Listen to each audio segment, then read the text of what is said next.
नमस्कार साथियों, मेरा नाम नितेश करण है और मैं आज आपको महादशा, अंतरदशा और प्रत्यंतर दशा के बारे में बताने जा रहा हूँ।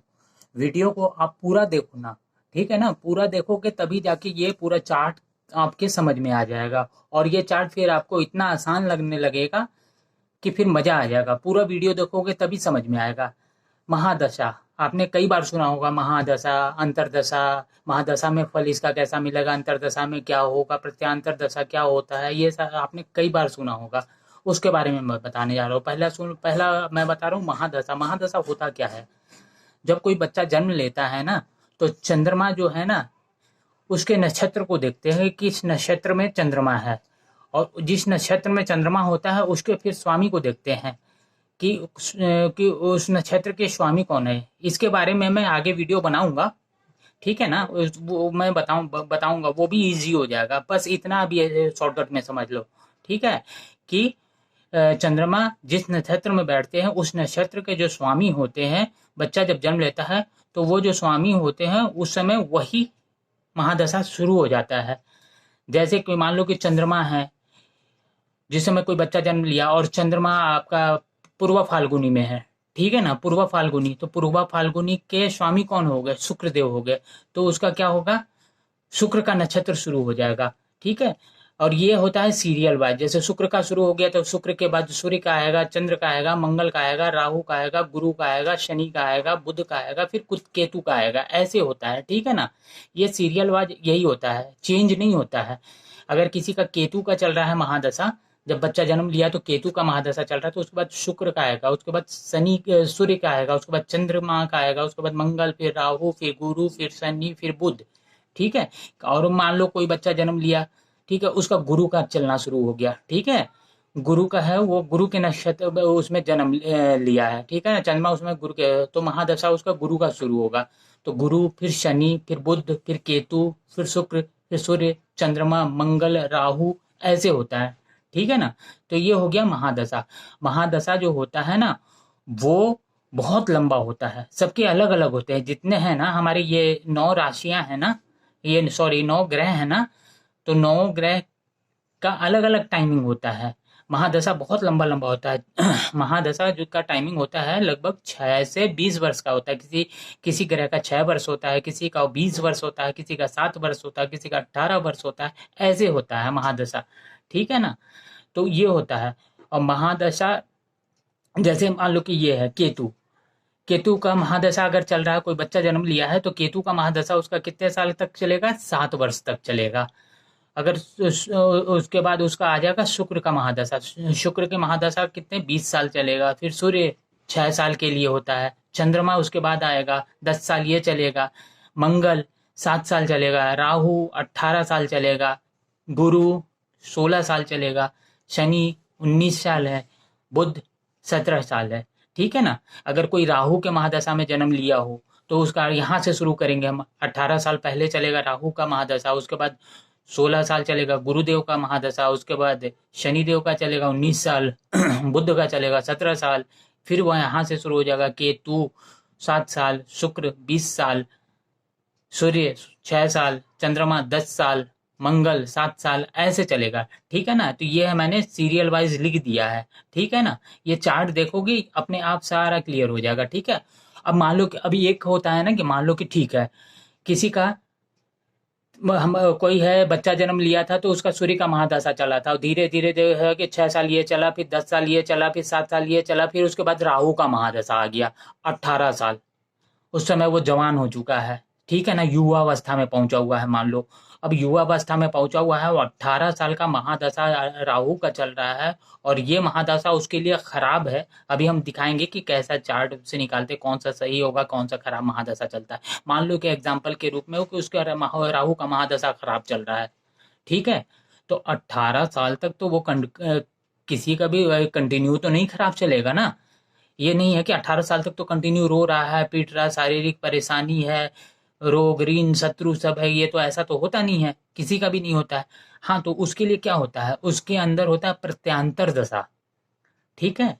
उसके अंदर होता है अंतरदशा होता है, ठीक है।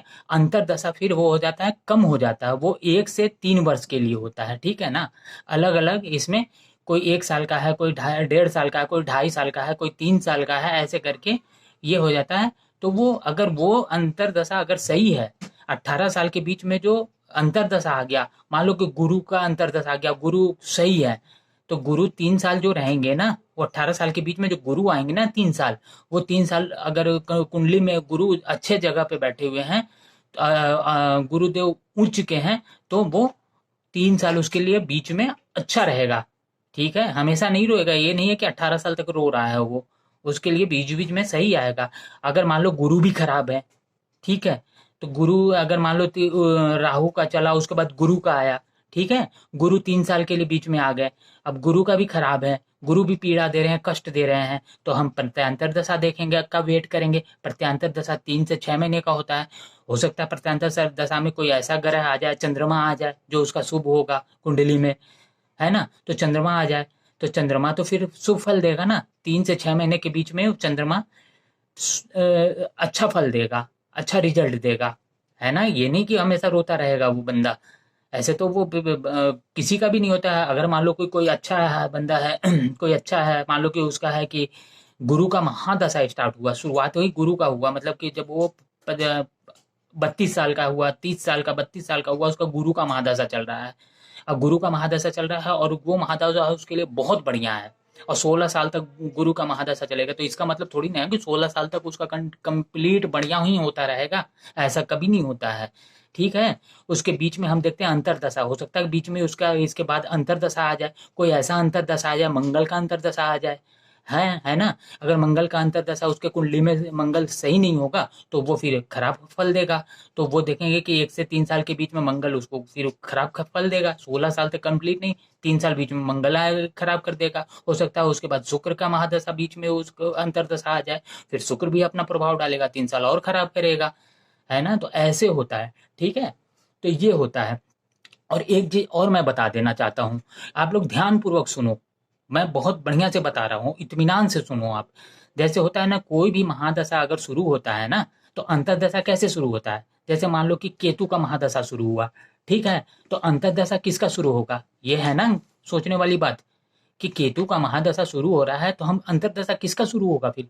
तो जिसका महादशा शुरू होता है ना, उसी का अंतरदशा भी शुरू होता है, उसी का प्रत्यांतर दशा भी शुरू होता है। जैसे ये केतु है ना। केतु का अगर हम देखेंगे अंतरदशा, केतु का महादशा चल रहा है, तो अंतरदशा भी केतु का ही चलेगा, ठीक है, केतु का ही चलेगा अंतरदशा। उसके बाद फिर सेम ऐसे ही सीरियल वाइज ये भी है, फिर केतु का चलेगा। तो मान लो कि ये केतु का है, 7 साल का चल रहा है, ठीक है, 7 साल का केतु का महादशा चल रहा है। अब अंतरदशा भी केतु का ही स्टार्ट होगा, ठीक है, वो होगा 1 से 3 साल।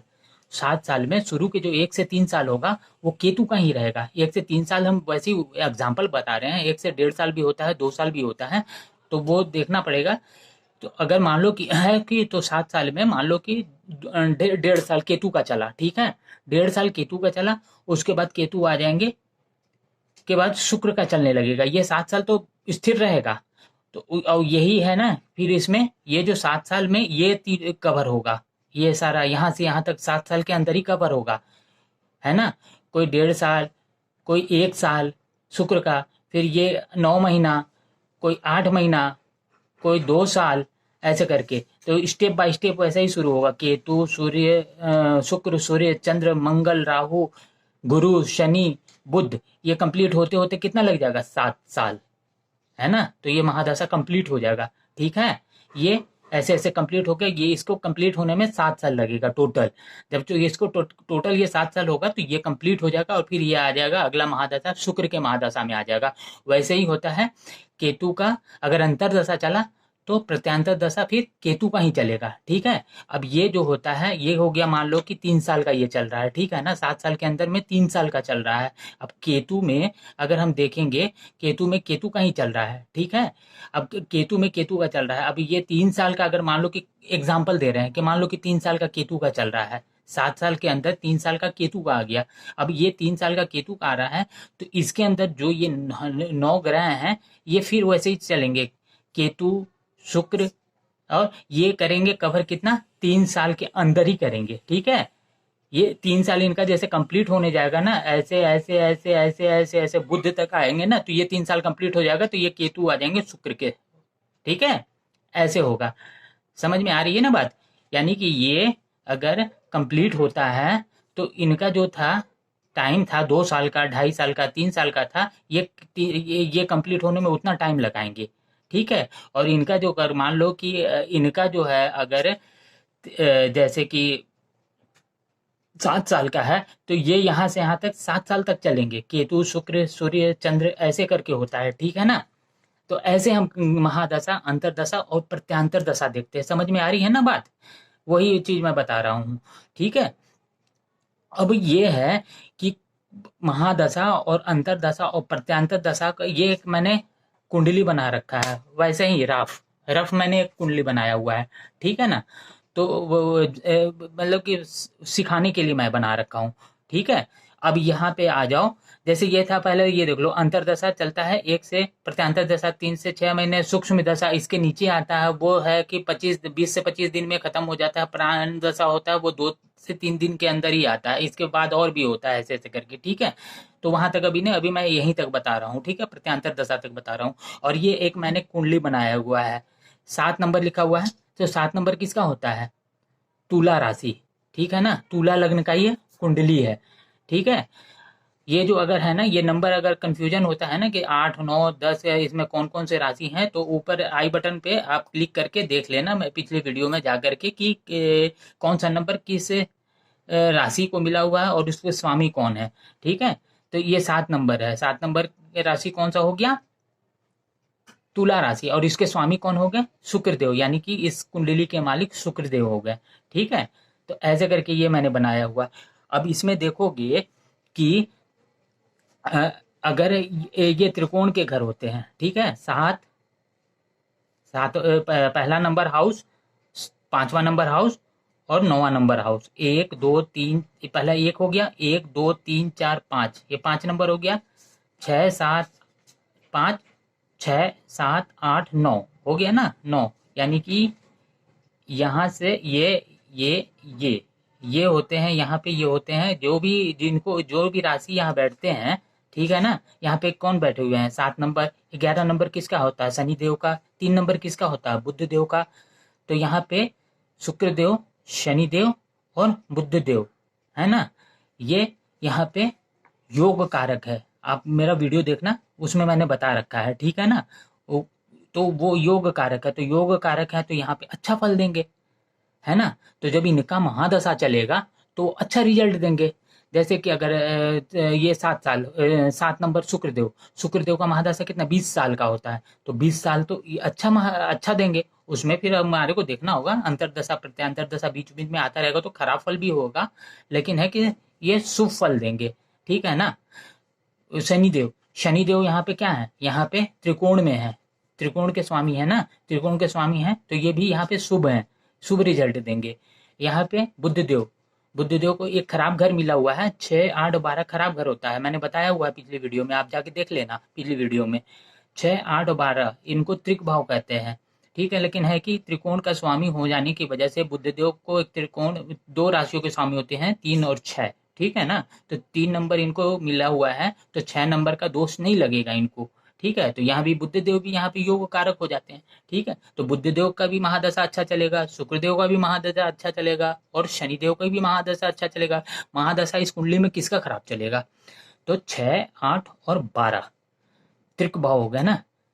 इसके जो स्वामी होंगे इनका, जैसे ये है 12 नंबर, 12 नंबर के स्वामी कौन है, 12 नंबर के स्वामी, 12 नंबर होता है कौन सा है, मीन राशि, ठीक है ना। मीन राशि गुरुदेव स्वामी होते हैं, गुरु की 2 राशियां होती है, एक मीन होता है और एक 9 नंबर ये हो गया, ठीक है। 9 नंबर मतलब धनु राशि, ये दोनों घर खराब मिला हुआ गुरुदेव को। एक तो 6 नंबर, 6 8 12 मैं बता ही रहा हूँ त्रिक भाव होता है ना। तो ये खराब घर मिला हुआ है, तो महादशा अंतरदशा में तो ये अपना रिजल्ट देंगे ना, खराब रिजल्ट तो देंगे ना। इनको कौन सा घर मिला हुआ है, रोग ऋण शत्रु का घर मिला हुआ है, तो रोग ऋण शत्रु बढ़ा देंगे उस टाइम पे, है ना। और ये क्या, कौन सा दूसरा घर मिला हुआ है, दूसरा एक ये वाला मिला है, मतलब ये 9 नंबर मिला है ना इनको, दूसरी राशि इनका है 9 नंबर, धनु राशि, ये इस घर से हम क्या देखते हैं, परिश्रम देखते हैं। मतलब उस टाइम पे परिश्रम बहुत करेगा बंदा, जरूरत से ज्यादा परिश्रम करेगा, रिजल्ट कम मिलेगा, रोग ऋण शत्रु बढ़ा हुआ रहेगा शुक्र के महादशा में।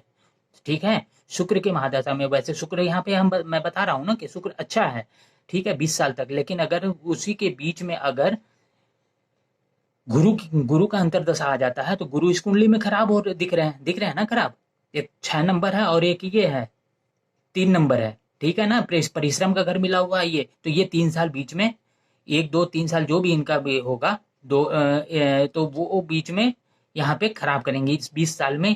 ये 3 साल जो होता है, 2.5 3 साल जो इनका होगा, वो खराब फल देंगे। उस समय इसका रोग ऋण शत्रु ये बढ़ा हुआ रहेगा, परिश्रम करेगा, रिजल्ट नहीं मिलेगा, ऐसे देखते हैं। ठीक है, तो ये होता है। अब जैसे मान लो कि यहाँ पे मैंने बना रखा है समझाने के लिए, ये लाभ भाव होता है, ये धन भाव होता है, ये दोनों अच्छा भाव होता है। ठीक है, और ये चीज और मैं बता दे रहा हूँ, 6 8 और 12 के जो है ना स्वामी का तो मैंने बता दिया, ठीक है ना।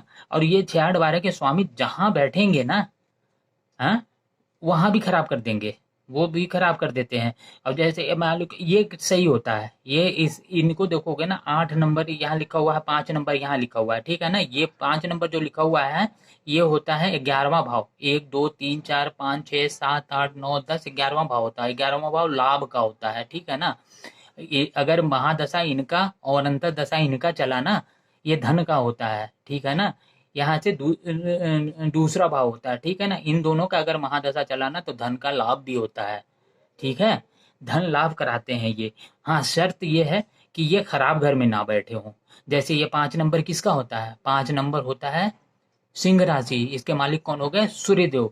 सूर्यदेव कहाँ बैठे हैं कुंडली में, देख लो, सूर्यदेव कहाँ बैठे हुए हैं, यहाँ बैठे हुए हैं, है ना, त्रिकोण के भाव में बैठे हुए हैं। त्रिकोण के भाव में बैठे हैं तो सूर्यदेव अच्छा बैठे हुए हैं। और ये 3 नंबर में बैठे हुए हैं, यानी कि बुध के घर में बैठे हुए हैं। तो ठीक है, बुध से इनको ना दुश्मनी है और ना ही दोस्ती है ज्यादा, ठीक है। तो ये सब फल अच्छा देंगे। अगर यही है, ये यहाँ से उठ करके यहाँ बैठ जाते, 6 8 और 12 में बैठ जाते, तो ये खराब फल देते ना, है ना, लाभ कम होता होता ना। तो ये है, तो ये भी देखना होगा। अगर यहाँ पे है पर ये लाभ भाव के स्वामी जो हैं अगर अच्छे घर में बैठे हुए हैं, और धन भाव के स्वामी भी हैं, ये भी अच्छे भाव में बैठे हुए हैं, और दोनों का अगर वो चल जाता है, एक का अंतरदशा एक का महादशा, या तो इनका अंतरदशा चल रहा हो, इनका महादशा चल जाए, या इनका महादशा चल जाए, इनका अंतरदशा चल जाए, तो धन ही धन आएगा, लाभ होगा, धन आएगा। ठीक है, अब यहाँ पे देख लो, एग्जाम्पल में मैंने बताया है कि देखो यहाँ पे मैं लिखूंगा, ठीक है ना, कि कौन सा क्या है। ये देख लो यहाँ पे, ये है शनिदेव का अगर महादशा चल रहा है, ठीक है, शनिदेव का महादशा चल रहा है और बुध का अंतरदशा चल रहा है, तो कैसा रिजल्ट इस कुंडली में बताओ, कैसा रिजल्ट मिलेगा। तो देखो शनिदेव कहाँ बैठे हुए हैं, शनिदेव की घर कौन सा है, पहले तो ये घर देखो, शनिदेव को घर ये मिला हुआ, अच्छा घर मिला हुआ, ठीक है ना। एक त्रिकोण का घर मिला है और एक केंद्र का घर मिला है, यानी कि शनिदेव यहाँ पर, शनिदेव ठीक है ना, बढ़िया है। और प्लेसमेंट देखो कहाँ बैठे हुए हैं, तो प्लेसमेंट भी शनिदेव अपने ही घर में बैठे हुए हैं ना। तो ये यानी कि 11वां नंबर मूल त्रिकोण में बैठे हुए हैं। पिछला वीडियो आप देखे होंगे जरूर, है ना। अगर नहीं देखो तो देख लेना। मूल त्रिकोण में शनिदेव और अच्छा रिजल्ट देते हैं, इनका मूल त्रिकोण राशि होता है, ठीक है। तो यानी कि शनिदेव यहाँ पे महादशा में अच्छा फल देंगे, ठीक है। अब शनिदेव के महादशा में, शनिदेव यहाँ है ना, शनिदेव के महादशा में बुध का अंतरदशा आ रहा है। शनिदेव के महादशा में बुध देव का अंतरदशा आ रहा है। पहले तो शनि के महादशा में शनि का ही अंतरदशा आएगा, उसके बाद बुध का आएगा, ठीक है। तो जब सेम सेम हो जाता है ना, जैसे शनि में शनि का, तो ज्यादा वो उतना फल अच्छा नहीं मिलता है, ठीक है ना। ये बहुत अच्छा है, शनि तो यहाँ पे अच्छा है, ये भी अच्छा है, लेकिन वैसा नहीं है कि बहुत अच्छा मिलेगा, ठीक है ना। क्योंकि जब समान हो जाते हैं तो समान होता है, जितना मेहनत करोगे उतना फल मिलेगा। उसके बाद का हम देखते हैं, तो शनिदेव के बाद उसके बाद बुध का चलेगा यहाँ पे अंतरदशा, ठीक है ना। तो बुध को देखो, बुध अब यहाँ देखो, बुध के यहाँ पे कुंडली में पोजीशन क्या है ना, मारक है कि योग कारक है कि कैसा है। तो बुद्धदेव को देखो, बुद्धदेव कैसा है, 3 और 6 नंबर घर मिला हुआ है ना, 3 और 6 नंबर मिला हुआ है। तो एक तो त्रिकोण का घर मिला तो अच्छा है, और 6 नंबर ये है यहाँ पे, 12वां हाउस मिला हुआ है। ये खराब घर है लेकिन इनको दोष नहीं लगेगा, है ना। तो ये अच्छा है यहाँ पे बुद्धदेव, ठीक है, अच्छा है। लेकिन हमारे को ये भी देखना है ना कि बुद्ध शनि और बुद्ध, इनका देखना है ना कि इन दोनों का कॉम्बिनेशन कैसा है, एक दूसरे से कैसे बैठे हुए हैं। कहीं 6, 8, 12 के डिस्टेंस पे तो नहीं बैठे हुए हैं, क्योंकि 6, 8 और 12 तो खराब होता है ना, मैंने पहले ही बताया हुआ है। लेकिन डिस्टेंस भी देखना होगा, एक दूसरे की दूरी देखनी होगी। तो यहाँ पे बुध देव को देखना होगा कि शनिदेव है ना, पहले तो शनिदेव की हम देख रहे हैं कि शनिदेव, तो शनिदेव यहाँ पे तो ठीक है। अब बुध देव भी ठीक है, लेकिन बुध देव का प्लेसमेंट जो है शनिदेव से कितने हैं, तो 1, 2, 3, 4, 5, 6, 7, 8, 9, 10, 11, 12, 12 है ना। तो 6, 8 और 12 ये तो प्लेसमेंट सही नहीं होता है। तो ये यहाँ पे बुध देव हो जाएंगे, शनिदेव और बुध देव का कॉम्बिनेशन खराब रहेगा। शनिदेव तो बहुत अच्छे हैं, बुध देव भी अच्छे हैं, लेकिन इन दोनों का कॉम्बिनेशन सही नहीं है, ठीक है ना। तो इन दोनों की जोड़ी सही नहीं बैठ रही है, जब जोड़ी सही नहीं बैठ रही है तो खराब रिजल्ट देंगे बुध देव, अपने अंतरदशा में खराब देंगे, ठीक है ना। बुद्धदेव का जो अंतरदशा आएगा ना, जो पीरियड आएगा 1 साल 1.5 साल का आएगा जो, वो उस समय वो खराब फल देंगे, ठीक है। अब हम आ जाते हैं आगे, शनिदेव और बुद्धदेव ये दोनों तो खराब है। अगर गुरुदेव आ गए बीच में तो, अगर गुरुदेव आ गए, अगर प्रत्यांतर दशा देखते हैं तो प्रत्यांतर दशा में अगर गुरुदेव आ जाते हैं तो कैसा रिजल्ट देंगे। तो यहाँ देख लो, गुरुदेव को 2 राशि मिला हुआ है, एक 9 और एक 12 है ना। 9 धनु राशि है और ये 12 मीन राशि है। घर खराब मिला हुआ है दोनों, एक रोग ऋण शत्रु का मिला हुआ है और दूसरा परिश्रम का मिला हुआ है घर, है ना, मिला हुआ है ना, दोनों घर खराब मिला हुआ। प्लेसमेंट कहाँ है, गुरुदेव बैठे कहाँ पे हैं, तो गुरुदेव बैठे यहाँ पे हैं, 10 नंबर की राशि में बैठे हुए हैं, यानी मकर राशि में बैठे हुए हैं। यहाँ पे गुरुदेव नीच के हो जाते हैं, यानी गुरुदेव वैसे भी खराब घर मिला हुआ है और नीच के भी हो गए, तो गुरुदेव यहाँ पे बहुत खराब हो गए। मानी शनिदेव तो बहुत अच्छा है, शनिदेव यहाँ पे बहुत अच्छा है। और इनका जो 20 वर्ष का जो चल रहा है ना, शनिदेव का कितना, 19 वर्ष का, 19 वर्ष का जो चल रहा है इनका महादशा जो चल रहा है, इसमें जो है, इसमें बुध तो एक खराब हो गए, ठीक है ना, इनका प्लेसमेंट खराब हो गया, गुरुदेव भी खराब हो गए। तो शनिदेव के अच्छा होने के बाद भी कोई कहेगा ना कि हमारा तो शनिदेव का बहुत अच्छा महादशा चलना चाहिए, तो अरे ये भी तो देखना होगा ना, बुध बीच में आके खराब कर दिया ना, और उससे भी ज्यादा खराब कर दिया गुरुदेव आकर के। तो ये थोड़ी देर का जो पीरियड होगा ना, समय होगा, वो खराब चलेगा। जैसे बुद्ध देव का जो समय चलेगा ना, वो खराब चलेगा, जो 1.5 साल 2 साल उसका होगा वो खराब होगा। तो यहाँ पे खराब चलेगा, ठीक है। तो ये हो गया खराब, ठीक है। अब आ जाते हैं गुरु शनि और शुक्र का, देख लेते हैं कि क्या है स्थिति। गुरु यहाँ पे नीच के हैं, मैंने बता ही दिया गुरु खराब है, तो ठीक है। महादशा गुरु का चल रहा है, गुरु तो खराब हो गए, कोई भी कहेगा यार गुरु तो खराब है, लेकिन किसी का दिखता है कि महादशा गुरु का है वो खराब है, लेकिन खराब महादशा में भी इसको अच्छा प्रॉफिट मिल रहा है यार, सब कुछ अच्छा हो रहा है। ये क्यों हो रहा है, इसलिए कि गुरुदेव यहाँ तो खराब है, लेकिन आ गए बीच में शनिदेव, शनिदेव का अंतरदशा आ गया। अब शनिदेव यहाँ पे अच्छे हैं, ठीक है ना, त्रिकोण के हैं, त्रिकोण के स्वामी हैं, प्लेसमेंट भी इनका सेम है, अपने ही घर में है ना। मूल त्रिकोण राशि के स्वामी भी हो गए हैं, तो शनिदेव तो यहाँ अच्छा रिजल्ट देंगे ना फिर अंतरदशा में आकर के। और शुक्रदेव को देख लो, शुक्रदेव प्रत्यांतर दशा में आ गए, 3 से 6 महीने के बीच में आ गए हैं, तो वो क्या होगा, तो यहाँ पे शुक्रदेव देख लो, शुक्रदेव स्वयं लग्नेश है, लग्नेश कभी खराब फल देंगे नहीं, ठीक है ना। तो शुक्रदेव यहाँ पे दोनों मिलकर के बहुत बढ़िया फल दे देंगे उस टाइम तक, जब तक है शनिदेव का अंतरदशा और शुक्रदेव का ये प्रत्यांतर दशा चलेगा, ठीक है ना। तो उस बीच गुरु खराब होने के बाद भी, गुरु का महादशा खराब होने के बाद भी यहाँ पे ये रिजल्ट अच्छा मिलेगा, यहाँ पे अच्छा रिजल्ट देंगे, ठीक है। अब आ जाओ गुरु और राहु, गुरु और राहु का देख लो, गुरु यहाँ पे खराब ही है ना, घर भी खराब, प्लेसमेंट भी खराब, नीच के बैठे हुए हैं। और राहु, राहु यहाँ पे देख लो, राहु 9 नंबर में है, ठीक है ना, 9 नंबर की राशि में बैठे हुए, 9 नंबर की राशि मतलब हो गया धनु राशि में गुरु राहु भी नीच के हो जाते हैं, तो दोनों नीच के हो गए, ठीक है ना। तो दोनों नीच के हो गए तो बहुत खराब, बहुत पीड़ा देंगे, ठीक है ना। रोग ऋण शत्रु बढ़ा देंगे, परिश्रम बढ़ा देंगे, बहुत बहुत खराब, ठीक है, बहुत खराब देंगे। अब आ जाओ बुध और चंद्रमा, बुध और चंद्रमा का क्या है, बुध देव को घर सही मिला हुआ है ना, त्रिकोण के स्वामी है, और सही बैठे हुए भी हैं, घर में बैठे हैं। अब देख लो चंद्रमा, चंद्रमा कहाँ बैठे हुए हैं, चंद्रमा यहाँ पे खराब बैठे हुए हैं, ठीक है ना। चंद्रमा कहाँ के हैं, 6, 8 नंबर के हैं ना, 8 नंबर के स्वामी 8 नंबर में बैठे हुए हैं, स्वामी तो ये यहाँ के हैं, है ना, लेकिन बैठे यहाँ पे हैं।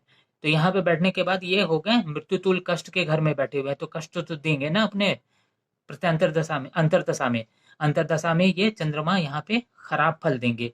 बुध यहाँ पे पॉजिटिव है, बुध यहाँ पे पॉजिटिव है, लेकिन चंद्रमा यहाँ निगेटिव है। तो पॉजिटिव है बुध का महादशा में, चंद्रमा जब का अंतरदशा जब भी आएगा, छोटा समय जब भी आएगा, तो अच्छा होने के बाद भी बीच में उनको खराब फल मिलेगा, ठीक है। अब ये है बुध और शनि, बुध और यहाँ पे शनि और बुध का था ना, बुध शनि और बुध खराब थे। अब इसका उल्टा कर लो, उल्टा कर लो, बुध का अगर महादशा हुआ, शनि का अंतरदशा हुआ तो क्या होगा, ये भी तो हम देख सकते हैं ना। तो बुध का अंतरदशा, बुध बुध यहाँ पे पॉजिटिव है, घर भी अच्छा है, बैठे भी अच्छा है। अब इन दोनों का वो देख लो तालमेल सही बैठ रहा है कि नहीं, 6 8 12 का तो नहीं बन रहा है बुध और शनि का। तो यहाँ से देख लो, तो यहाँ से दूसरे ही घर में बैठे हुए हैं, पहला दूसरा, ठीक है ना, तो सही है, कोई दिक्कत नहीं है। तो यहाँ पे बुध और शनि का रिजल्ट अच्छा मिलेगा, पॉजिटिव रिजल्ट मिलेगा बुध और शनि का। लेकिन शनि और बुध का खराब है, ये 12 में एक दूसरे के 12 में बैठे हुए हैं, है ना। अब यहाँ पे ये सही बैठे हुए हैं, ठीक है। अब सूर्य और बुध का देख लो, सूर्य को कौन सा घर मिला हुआ है, सूर्य है लाभ भाव के स्वामी होकर के यहाँ पे बैठे हुए हैं, त्रिकोण में बैठे हुए हैं, अच्छा बैठे हैं, प्लेसमेंट भी अच्छा है, ठीक है। और सूर्य और बुध, बुध का भी प्लेसमेंट अच्छा है, घर भी अच्छा है, तो दोनों पॉजिटिव है सूर्य और बुध। लेकिन यहाँ पे फिर वही नियम लागू होता है तो पॉजिटिव, दोनों पॉजिटिव हैं जैसे यहाँ पे थे। लेकिन बुध को देखो कि सूर्य बुध से कितने, 1 2 3 4 5 6 7 8, 8 का वाला बन रहा है ना, 1 2 3 4 5 6, 6 8 वाला बन रहा है ना। 6 8 तो अच्छा नहीं होता है ना, चाहे ऐसे देख लो 6 8 12 ये डायरेक्ट हो जाता है, और वैसे हो एक दूसरे की दूरी देख लो तो 6 8 12 में तो ये खराब हो गए, ठीक है ना। अच्छा होने के बाद, दोनों अच्छा होने के बाद, सूर्य भी बहुत अच्छा स्थिति में है, बुध भी बहुत अच्छी स्थिति में है, लेकिन इन दोनों की जोड़ी अच्छी नहीं बैठ रही है, ठीक है ना, इसलिए ये खराब है। अब सूर्य और मंगल का देख लो, सूर्य और मंगल, सूर्य ऑलरेडी बढ़िया है, ठीक है ना। अब मंगल को देख लो, मंगल कहाँ बैठे हुए हैं, मंगल बैठे हुए हैं यहाँ पे, घर कौन सा मिला हुआ है, घर तो दोनों खराब मिला हुआ है, ठीक है ना, लेकिन बैठे यहाँ पे हैं। लेकिन एक चीज यहाँ पे देखना होगा कि सूर्य किस अच्छा है यहाँ पे, और किस किस लाभ भाव के स्वामी है, लाभ, है ना, लाभ के स्वामी है। और मंगल किसके हैं, धन के स्वामी। और लाभ और धन के स्वामी अगर आपस में महादशा अंतरदशा में आ जाती है इनकी, तो ये पैसे का फायदा देंगे ही देंगे, ठीक है ना। अगर ये है, इनका अंतरदशा चल रहा है, इनका महादशा चल रहा हो, या इनका महादशा चल रहा है, इनका अंतरदशा चल रहा हो, तो पैसा तो आएगा ही आएगा, ठीक है ना। तो वही चीज हो रहा है, सूर्य और मंगल या मंगल और सूर्य का महादशा अंतरदशा चलेगा, क्योंकि ये धन और लाभ भाव के स्वामी है, तो आएगा, प्रॉफिट होगा, फायदा होगा, पैसा मिलेगा। लेकिन मंगल खराब है ना यहाँ पे, और ये बैठे हुए भी हैं शत्रु की राशि में बैठे हुए हैं, शुक्र से उनका कोई खास नहीं है, मेल मिलाप नहीं है उनका मंगल देव का, तो रिजल्ट भी खराब देंगे। तो यहाँ पे वाइफ से तू मैं होता रहेगा इनका, ठीक है ना, या वाइफ है तो हस्बैंड से तू मैं होता रहेगा, है ना। तो वो होगा, तो तू मैं हो रहा है, लेकिन फिर भी धन तो आ रहा है ना। ऐसा होता है ना, कई जगह लड़ाई झगड़ा होता रहता है, लेकिन है कि पैसा तो बहुत आता रहता है, तो वो वाला यहाँ पे फॉर्मूला लागू हो जाएगा, ठीक है। अब आ जाते हैं, देखो अच्छा ग्रह कब अच्छा रिजल्ट देंगे, जब वो उच्च राशि में बैठेंगे, ठीक है ना। कोई भी ग्रह अपने उच्च राशि में अच्छा रिजल्ट देंगे, महादशा में और अंतरदशा में। त्रिकोण में बैठेंगे तब भी वो अच्छा रिजल्ट देंगे, प्लेसमेंट थोड़ा देखना पड़ेगा, त्रिकोण का स्वामी होकर के अगर त्रिकोण में बैठ गए तो अच्छा रिजल्ट देंगे। मूल त्रिकोण के में बैठेंगे तब अच्छा रिजल्ट देंगे, स्वराशि में बैठेंगे तो अच्छा रिजल्ट देंगे, मित्र राशि में बैठेंगे तो अच्छा रिजल्ट देंगे, ठीक है ना। लेकिन अगर यही बुरा फल कब देंगे, जब 6 8 12 में बैठेंगे, 6 8 12 में बैठेंगे, या एक दूसरे का तालमेल 6 8 12 वाला बंदा हो तो खराब रिजल्ट देंगे, ठीक है ना। और नीच राशि में, अगर ग्रह नीच राशि में, उच्च राशि में अच्छा फल दे रहे हैं, ठीक है, लेकिन यहाँ पे देखो नीच राशि था ना, बृहस्पति जी गुरु बैठे हुए थे ना नीच राशि में, तो हर जगह खराब फल दिए दिए ना, खराब फल। वैसे ही और शत्रु राशि में बैठ गए, अपने दुश्मन की राशि में बैठेंगे तब भी वो खुश नहीं रहेंगे, तब भी वो खराब फल देंगे, है ना। तो ये हो गया। अगर मेरा वीडियो बहुत अच्छा लग रहा हो ना, समझ में आ रहा हो ना, तो बस आपसे एक ही रिक्वेस्ट है कि आप लोग है ना सब्सक्राइब जरूर से करें। इतना मेहनत कर रहे हैं ना, तो मेरे को थोड़ा सा खुश करने के लिए, मेरे को थोड़ा सा अच्छा भी लगेगा कि बस सब्सक्राइब कर दें और लाइक कर दें अगर पसंद आ रहा हो तो, है ना। बस यही आपसे एक विनती है, बस बहुत बहुत धन्यवाद।